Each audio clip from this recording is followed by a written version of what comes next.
Hi, guys. This is R.A. Sweeney here to talk to you about another passage from the book Praying with the Gospel Accounts as part of the Praying with the Bible series.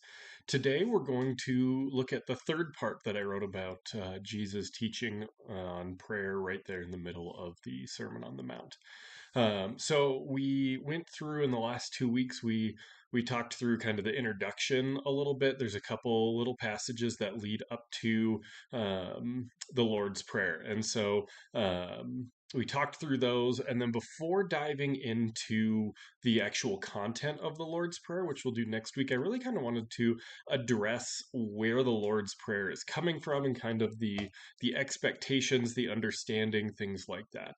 And I felt like that was important because um, you know it, we don't live in an ancient Jewish context, and so this would be pretty foreign to us. And um, in Matthew's account of this, it's just kind of Jesus saying, "When you pray, pray like this," and so he kind of sets it up as maybe like an example or a template for a prayer. I've seen different people talk about it as a template. So there's a few different lines there, and use those as like a header. And so you'd pray the first header, and then all the things that go along with that, whatever's on your heart, that's just kind of introducing a topic. Then you move on to the next topic, and kind of present it that way, which I think is great. I've prayed that way many times. I think it's a great way to handle the Lord's Prayer.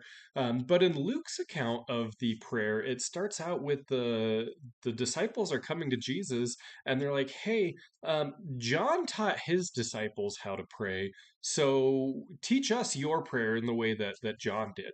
And so when you start to dig into the cultural context, it was very, very common for different rabbis to have kind of their prayer. So it's, here's how I pray. Here's the things that are significant to me to be praying about, the prayers that kind of sum up my mission and ministry.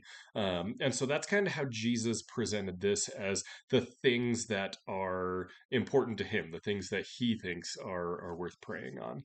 Um, and so he outlines a few different things, and it's really kind of the story of the Bible in a nutshell. And I've talked about that in other places, so I'm not going to get into all the details. We'll talk a little bit more about it next week, but it really is meant to kind of bring us back to the foundation of what does Jesus see the story of the Bible and God's work being. There's also a lot of evidence that Jews used to pray what they called the Shema every day, sometimes 3 times a day. Different groups would pray 3 times a day. There's a lot of evidence that this kind of became the Christian version of that. So this kind of was Jesus' prayer. Not to say that the Shema was wrong or that it was no longer applicable, but it's kind of expanding the Shema, and what does it look like to live out the Shema in a broader context for the kingdom that he was ushering in. And so I'm a firm believer that this is not a template for prayer, and that this is not an example of a prayer, but this is a prayer that we're supposed to pray every day, just like the Shema was.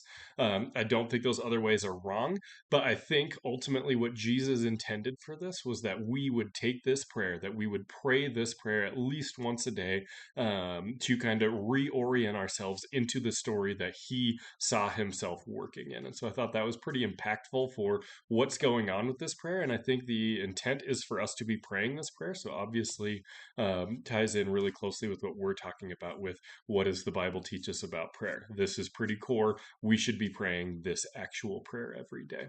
Um, and so in my book, I'm including my translation of this that I included in my book, Prayers from the Time of Jesus, as well. It kind of brings together the language from Luke and Matthew and a lot of Hebrew ideas into the way I translated that. And so that's going to be the translation I have in here. Whatever translation you have in your Bible, I'm sure is just fine as well.